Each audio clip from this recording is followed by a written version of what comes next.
You know exactly what you should do. You do the opposite anyway. You set the alarm to go work out and turn it off. You know the deadline is close and open your phone instead. You meet someone genuinely good for you and slowly start pulling away. This isn't laziness. It isn't a discipline problem.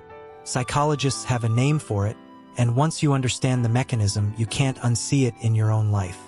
Self-sabotage isn't one behavior. It's a pattern where a person's own actions work against their stated goals. Procrastination, self-medication, picking fights right before things go well, quitting right before a payoff. Psychologist Roy Baumeister, who studied this extensively, described it as behavior that runs counter to your own interests, often to protect something more immediate, like comfort or self-image, at the cost of a longer-term goal. The key detail: it's rarely conscious. Almost nobody sits down and decides to fail. The sabotage happens underneath the decision, not inside it.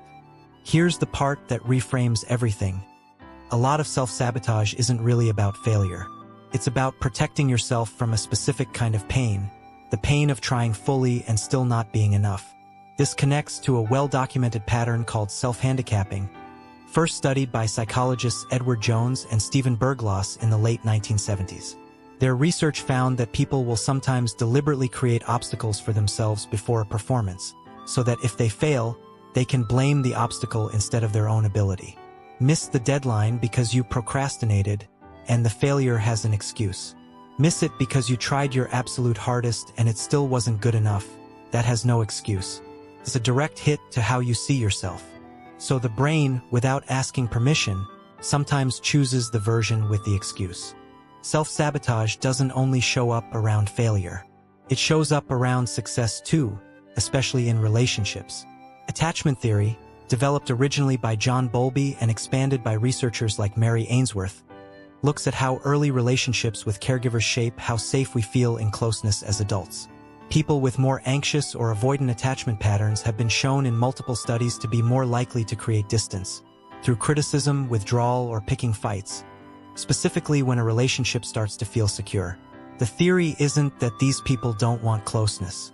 It's that closeness itself can feel unfamiliar or unsafe if it wasn't modeled early on. So the nervous system does something that looks irrational from the outside but makes sense from the inside. It pulls the emergency brake right when things are going well because going well hasn't historically felt safe. This is why just try harder rarely works on self-sabotage, because the behavior isn't a motivation problem, it's a protection mechanism doing its job. Research on cognitive dissonance, going back to Leon Festinger's original work in the 1950s, showed that people are strongly driven to keep their actions consistent with their self-image. If somewhere underneath, a person believes, "I'm not someone who succeeds," or "I don't deserve this," then success creates dissonance, a psychological discomfort from the mismatch. Self-sabotage can be the mind's crude way of resolving that discomfort, bringing the outside situation back in line with the internal belief, even if the internal belief was never examined, let alone chosen. None of this means self-sabotage is fixed or permanent. Awareness of the mechanism is genuinely one of the first documented steps in interrupting it, because a pattern that runs on autopilot loses power the moment you can name it while it's happening. So next time you catch yourself backing away from something good, or quietly setting yourself up to fail, pause before you judge it. Ask what it might be protecting you from. That question alone tends to be more useful than any amount of willpower. If this explained a pattern you've noticed in yourself, you're not broken. You're just running on a script nobody ever showed you how to read.